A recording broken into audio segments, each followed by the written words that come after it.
Very good morning to all of you. I am Shilpa and आप सबका स्वागत है आपके अपने YouTube channel UGC NET with Shilpa ma'am पर। सो फ्रेंड्स, अब हम कर रहे हैं पेपर 2 कॉमर्स की यूनिट 5 और जिसमें हम ऑलरेडी कवर कर चुके हैं measure of central tendency, measure of dispersion, measure of skewness और आज उसी सीरीज में आगे बढ़ते हुए हम कर रहे हैं मेजर ऑफ कर्टोसिस। कर्टोसिस क्या होता है, इसको कैसे अप्लाई करना है, इसके फॉर्मूलाज क्या है। बहुत छोटा सा टॉपिक है, बहुत इंटरेस्टिंग भी है। सो एक बार ध्यान से हम इसको समझेंगे और टॉपिक को शुरू करने से पहले एज यूजुअल हम अपने रेजोल्यूशन को एक बार दोहरा लेते हैं, जो है नेट जेआरएफ जून 2022। सो फ्रेंड्स, वो भी विद AIR। सो इन्हीं पॉजिटिव अफर्मेशंस के साथ आज के लेक्चर की शुरुआत करते हैं। सो आज का हमारा टॉपिक है कर्टियोसिस। कर्टियोसिस क्या होता है? कर्टियोसिस का बेसिक मीनिंग अगर हम समझेंगे तो इट मींस द बल्कीनेस। ये बल्कीनेस को शो करता है। बल्कीनेस क्या होता है कि मतलब कितना आपका जो डिस्ट्रीब्यूशन है वो हैवी है। हैवी इन द सेंस कि कितना, मतलब उस डिस्ट्रीब्यूशन की शेप का हमने देखा, स्क्यूनेस से पता चलता है, और बल्कीनेस का हमें पता चलता है। भारी भरकम कितना है, कितना पिकेडनेस है, कितना फ्लैट है, वो हमें पता चलता है कर्टोसिस से। फ्लैट और पिकेडनेस का मतलब उसकी हाइट से है। So in statistics it refers to the degree of flatness or pickedness of a frequency curve। यानी कि ये हमें बताता है कि कोई भी फ्रीक्वेंसी कर्व वो कितना फ्लैट है या फिर कितना हाइट पे वो गया हुआ है। पिकेडनेस का मतलब है कि कितनी उसकी हाइट है। सो यहाँ पे द डिग्री ऑफ कर्टियोसिस और पिकेडनेस भी इसको बोला जाता है of a distribution is measured relative to the peakedness of the normal curve. यानी कि ये क्या बोल रहा है कि एक नॉर्मल कर्व की जो हाइट होती है उसके कंपैरिजन में हम देखते हैं, कर्टियोसिस हमें बताता है कि किसी भी डिस्ट्रीब्यूशन की जो भी हाइट है वो एक नॉर्मल कर्व के कंपैरिजन में कम है या ज्यादा है। तो इनको अलग अलग नाम इसमें दिए गए हैं। Next is kurtosis is a measure of whether the data are heavily tailed और लाइट टेल्ड। यानी कि आपको बताएगा कि जो डाटा का मतलब मेजर पोर्शन है वो किस तरफ है, ऊपर की तरफ है या नीचे की तरफ है, उनकी टेल कैसी है। ठीक है, relative to the normal distribution, normal distribution के कंपैरिजन में। सो कर्टियोसिस का मीनिंग क्या हुआ? कर्टियोसिस का मीनिंग हमें बताता है कि ये हाइट कितनी है फ्रीक्वेंसी कर्व की।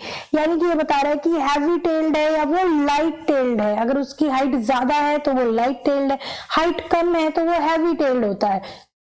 So it refers to the degree of flatness or pickedness of a frequency curve। तो चलिए देखते हैं कितनी तरह के हमारे पास कर्टियोसिस के टाइप्स होते हैं। सो हमारे पास बेसिकली 3 ही टाइप्स है कर्टियोसिस के, और इन तीनों को हमने समझ लिया तो हम कोई भी क्वेश्चन अटेम्प्ट कर सकते हैं। सो फर्स्ट हमें दिया है मेसोकर्टिक। मेसोकर्टिक मतलब यहाँ पे क्या है? मेसोकर्टिक है ये जो आपका नॉर्मल कर्व होता है, ये आपका देखेंगे ये एक आपका सिमेट्रिकल डिस्ट्रीब्यूशन है जहां पे आपका बेल शेप का कर्व बन रहा है। सो अब जो भी आप देखेंगे फ्रीक्वेंसी डिस्ट्रीब्यूशन, आप उनका कर्टियोसिस देखेंगे तो वो इसके कंपैरिजन में देखेंगे। सो अगर ये लैप्टोकर्टिक कर्व है तो इसकी हाइट इससे ज्यादा होगी। ये देखिए आप दूसरे कर्व में, ये जो आपका है ये मेसोकर्टिक है जिसको हमने बोला है बेल शेप कर्व, ये है सिमेट्रिकल डिस्ट्रीब्यूशन की शेप यहाँ पे। दूसरा फिर आपका आता है लैप्टोकर्टिक। लैप्टोकर्टिक मतलब जो इससे ऊपर जा रहा है, ये देखेंगे यहाँ पे ये जा रहा है, दिस इज लैप्टोकर्टिक। एंड जो इससे नीचे है जो फ्लैट है वो है आपका प्लेटिकर्टिक। यानी कि यहाँ पे हमारे पास 3 कर्व यहाँ पे हमें गिवन है। एक आपका लैप्टोकर्टिक जो है हाई पीक, यहाँ पे मैं मेंशन कर देती हूँ इसको, this is the high peak. यहाँ पे ये हाई पीक को शो कर रहा है। ये आपकी नॉर्मल पीक है। पीक मतलब उसकी हाइट, ऊंचाई कितनी जा रही है उसकी, ये नॉर्मल पीक है। और यहाँ पे ये देखेंगे आप मेसोकर्टिक की। मेसोकर्टिक की क्या है? यहाँ पे इसकी लो पीक है।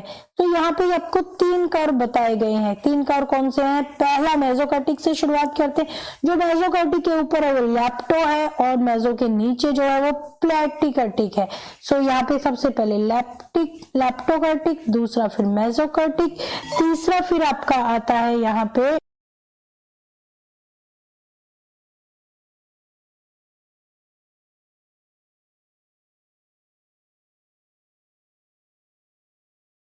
लीजिए, लेकिन आपको इसका सीक्वेंस याद होना चाहिए। सो एक मेरे को ध्यान आ रहा है, कोक की एड हम देखते हैं। कोक की एड में क्या होता है, वो एक दूसरे के पीछे भागते हैं और वो क्या बोलता है, कोक थी मैं पी गया।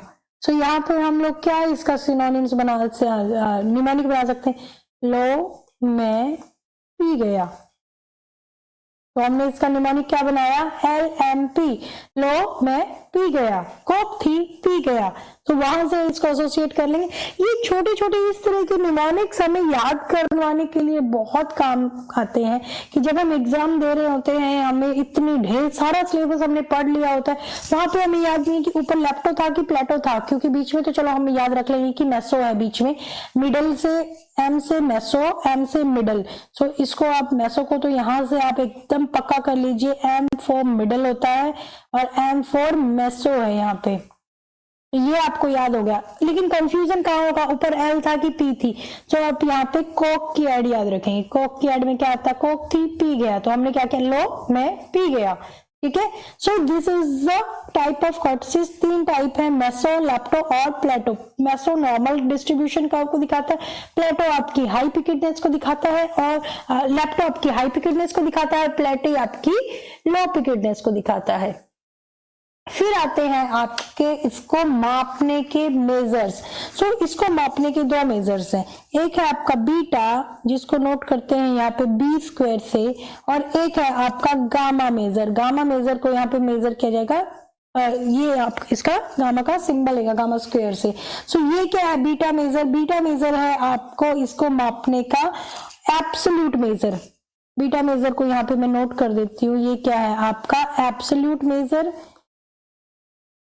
Absolute major. और गामा क्या है, ये आपका है रिलेटिव मेजर। ये अपन ने अभी तक जितने भी मेजर्स किए हैं उन सब में पढ़ा है, गामा क्या है, रिलेटिव मेजर। तो ये क्या है, इसको बोल सकते हैं कोफिशिएंट भी इसको बोल सकते हैं। सो इनको कुछ ज्यादा डीप में हमें जाने की जरूरत नहीं है, हमें सिर्फ पता होना चाहिए कि कैलकुलेट कैसे होते हैं। सो ये कैलकुलेट होते हैं second and fourth moment about mean से। सो these are calculated from second and fourth moment about mean से, fourth moment about mean। तो मोस्टली क्या होता है आपके क्वेश्चन में, ये बहुत सिंपल है, दिया होता है first second third fourth figure आपको दी होती है, उसमें से अगर आपको पता है कि ये कैसे निकाला जाएगा तो आप सिंपली उन फिगर्स को इन फॉर्मूला में पुट कर देते हैं। तो आपको बीटा कैसे निकाला जाएगा, बीटा निकाला जाएगा आपका फोर्थ मोमेंट यहाँ पे अपॉन में सेकंड मोमेंट का स्क्वायर। ठीक है, जो आपको यहाँ पे वैल्यू दी होगी आप वहां पे डायरेक्ट इसको पुट कर देंगे। ये क्या है आपका, ये है आपका फोर्थ सेंट्रल मोमेंट, ये आपको फिगर दी होगी क्वेश्चन में, डिवाइड बाय सेकंड मोमेंट का स्क्वायर, सेकंड सेंट्रल मोमेंट। इसका अगर हम स्क्वायर कर देते हैं तो सिंपली आपके पास इसको मापने का बीटा मेजर आ जाता है। इसी तरह से अगर आपको इसका गामा कोफिशिएंट निकालना है तो गामा कोफिशिएंट निकालने के लिए क्या करेंगे आप, गामा कोफिशिएंट की वैल्यू आएगी, अगर आप बीटा मेजर में से 3 को माइनस कर देंगे तो गामा कोफिशिएंट आ जाएगा। या फिर इसको ऐसे भी लिखा जा सकता है गामा कोफिशिएंट को कि आपने यहाँ पे लिखा, ये जो फॉर्मूला आपने लगाया था इसमें से आपको 3 माइनस कर देना है। सो ये फॉर्मूला आपको कुछ नहीं करना है, आपको सिर्फ समझ लेना है। यहाँ पे क्या आएगा आपका, फोर्थ सेंट्रल मोमेंट आपने डायरेक्ट ले लिया यहाँ पे, और सेकंड सेंट्रल मोमेंट का आपने स्क्वायर ले लिया है। उसी तरह से आपको अगर गामा कोफिशिएंट इसका निकालना है तो आपको b2 माइनस 3 कर देना है, और इस फॉर्मूला में से 3 माइनस करेंगे तो ये आपका गामा कोफिशिएंट आ जाएगा। गामा कोफिशिएंट के आपका रिलेटिव मेजर है, बीटा कोफिशिएंट क्या, बीटा आपका एब्सोल्यूट मेजर है। सो इनमें आपको बिल्कुल गामा और बीटा में बिल्कुल कंफ्यूज नहीं होना, बहुत सिंपल है। ये सेंट्रल मोमेंट आपको एग्जाम में ऑलरेडी कैलकुलेटेड होते हैं, दिए हुए मिलेंगे। सो नेक्स्ट कम्स इनकी वैल्यू की रेंज क्या होती है। सो रेंज क्या होती है, रेंज हो सकती है इसकी, it can reach value from 1 to positive infinite, यानी कि ये 1 से लेकर 1 टू पॉजिटिव इन्फिनिट तक भी जा सकता है। सो नॉर्मल जो डिस्ट्रीब्यूशन है, नॉर्मल डिस्ट्रीब्यूशन का कर्टियोसिस होता है 3। सो फ्रेंड्स यहाँ पे ये पॉइंट अंडरलाइन कर लीजिए, दिस इज वेरी इंपॉर्टेंट।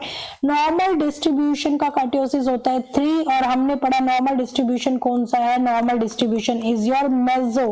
मेसोकार्टिक जो डिस्ट्रीब्यूशन है आपका वो एक नॉर्मल डिस्ट्रीब्यूशन है, उसका अगर आपको कार्टियोसिस पता करना है तो उसका कार्टियोसिस होगा 3, और अगर उसका बीटा कोफिशिएंट आप निकाल रहे हैं तो बीटा आएगा 3, और अगर गामा निकाल रहे हैं उसका तो गामा आएगा। गामा का आपको पता है, आप क्या करते हो गामा के लिए, बीटा में से 3 को माइनस कर देते हैं तो आपका गामा कोफिशिएंट आ जाता है। तो गामा कोफिशिएंट होगा मेसोकार्टिक कर्व के लिए आपका बी स्क्वायर होगा 3 और गामा कोफिशिएंट होगा आपका 0, क्योंकि गामा कोफिशिएंट आपको पता है आपने कैसे निकाला, आपने निकाला b2 माइनस 3 करके, और b2 माइनस 3 कर देंगे तो यहाँ पे आ जाएगा 0। So a distribution that is more peaked and has flatter tail than the normal distribution has a kurtosis value greater than 3, यानी कि जो ज्यादा ऊपर है, यानी ज्यादा ऊपर कौन है, लैप्टोकर्टिक। लैप्टोकर्टिक की वैल्यू क्या होगी, अगर इसकी वैल्यू हम लोग बात करेंगे बीटा कोफिशिएंट की, तो बीटा कोफिशिएंट आएगा इसका ग्रेटर देन 3 और गामा कोफिशिएंट आएगा इसका ग्रेटर देन 1। ठीक है, अब distribution that is least peaked. Least peaked कौन है, लेस्ट पिक्ड आपका प्लेटिकार्टिक। प्लेटिकार्टिक में क्या आएगा, प्लेटिकार्टिक की वैल्यू आएगी 1 2 as a thinner tail than the normal distribution has a kurtosis value between 1 2 3, यानी कि ये क्या बोल रहा है, प्लेटिकार्टिक की वैल्यू आपकी आई लेस देन 3, तो प्लेटिकार्टिक की वैल्यू लेस देन 3 आएगी, नॉर्मल डिस्ट्रीब्यूशन की वैल्यू 3 है। सो जहां पे भी 3 माइनस 3 करेंगे सो इसकी वैल्यू 3 से पहले ही कम है, तो आइदर ये 1 आएगी या फिर 3 के बीच में आएगी। So it will very between 1 2 3। सो इसका जो बीटा और गामा कोफिशिएंट है वो आपको पता कैसे निकालना है, बीटा कोफिशिएंट आ गया इसका लेस देन 3 और गामा कोफिशिएंट आएगा इसका माइनस में, कहीं ना कहीं इसका गामा कोफिशिएंट चला जाएगा। सो आपको अगर दिया हो कि माइनस में अगर जा रहा है तो वो प्लेटिकार्टिक होगा, अगर वो मोर देन 1 जा रहा है तो वो लैप्टोकार्टिक होगा, और अगर वो जा रहा है यहाँ पे मोर देन 0 जा रहा है, सॉरी मोर देन 0 जा रहा है तो यहाँ पे ये लैप्टोकार्टिक है, और अगर ये 0 है गामा कोफिशिएंट तो ये आपका आएगा मेसोकार्टिक। सो फ्रेंड्स ये हमें यहाँ पे समझना बहुत जरूरी है। आप कहेंगे तो मैं इसको एक बार फिर से यहाँ पे बता देती हूँ, एक नई स्लाइड में यहाँ ले लेती हूँ, 1 मिनट।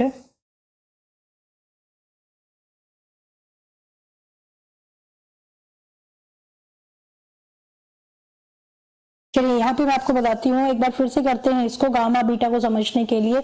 हमें पता है ये आपका जस्ट अ मिनट,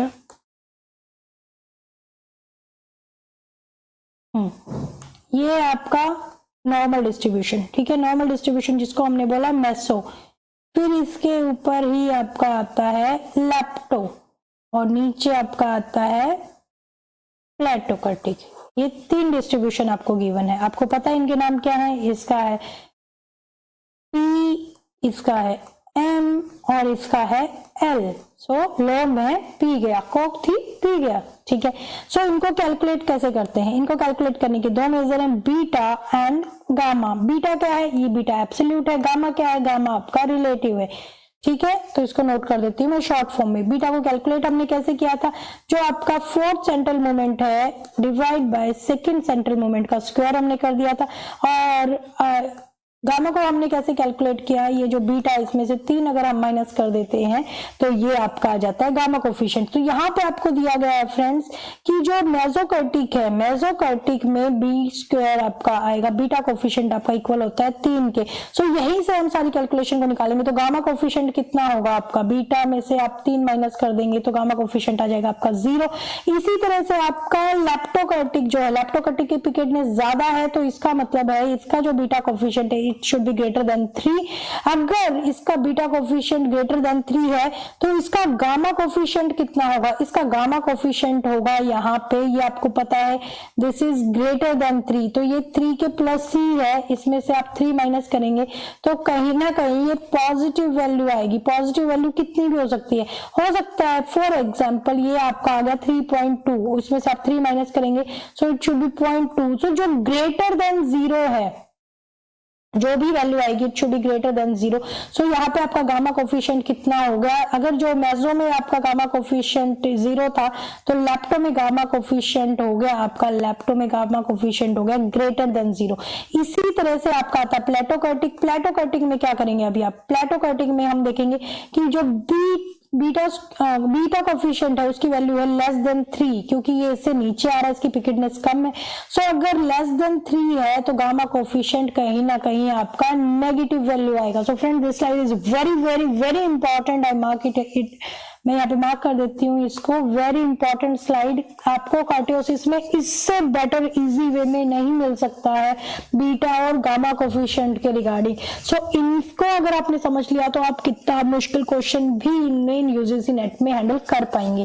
सो यहाँ पे आई होप आपको बीटा और गामा कोफिशिएंट अभी क्लियर हो गए हैं। So moving to the next, इनकी रेंज भी है मैंने आपको बता दी है। Moving to the next, what kurtosis is normal.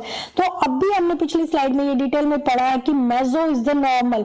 सो जहां पे कार्टियोसिस की वैल्यू 3 आ जाएगी तो वो आ जाएगा आपका मेसोकार्टिक और वो होगा आपका नॉर्मल डिस्ट्रीब्यूशन।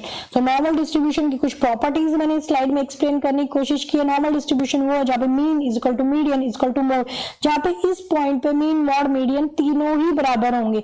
दूसरा यहाँ पे सिमेट्रिकल साइड है, यानी कि यहाँ पे भी 50% ऑब्जर्वेशन है आपकी, यहाँ पे भी 50% ऑब्जर्वेशन है। और तीसरा है आपका एसिम्प्टोटिक टेल, ये वर्ड बहुत इंपॉर्टेंट है, एसिम्प्टोटिक टेल, थोड़ा सा जंबल्ड वर्ड है। यहाँ पे ये क्या है कि ये कभी भी एक्स एक्सिस को टच नहीं करती है। ये जो कर्व आप देखेंगे ना, ये never touches the x axis, ये आपका एक्स एक्सिस है, एक्स एक्सिस को कभी टच नहीं करती और इसी प्रॉपर्टी को बोला जाता है एसिम्प्टोटिक टेल। सो कार्टियोसिस में क्या दिया है कि नॉर्मल डिस्ट्रीब्यूशन क्या है, नॉर्मल डिस्ट्रीब्यूशन वो होगा जिसकी कार्टियोसिस की वैल्यू बराबर होगी, इसकी कार्टियोसिस की वैल्यू बराबर है 3k, kurtosis is equal to 3 for this distribution. So the kurtosis of a mesokartic distribution is neither low, neither high nor low, rather it is considered to be a baseline for the two other classification. यानी कि जो दो other classification बच गई, लैप्टो और प्लेटो, उनको हम इसके कंपैरिजन में कैलकुलेट करते हैं, इसके कंपैरिजन में हम उनको इंटरप्रेट किया जाता है।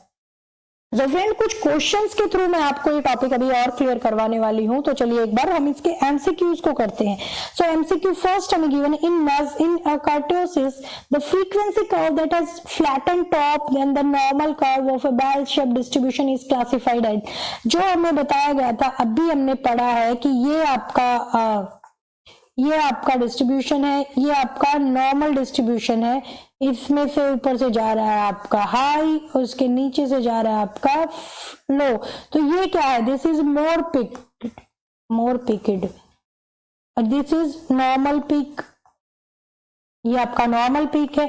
और ये क्या है, ये है आपका फ्लैटन टॉप, यानी कि इसका पीक लेस पीक है, ये लेस पीक है। तो आप ये देखेंगे कि ये फ्लैट सा ही है, तो इसको क्या बोलते हैं, इसको आपको पता है, लो में पी गया LMP, तो नीचे क्या आया P, तो हमारा राइट आंसर बन जाता है P।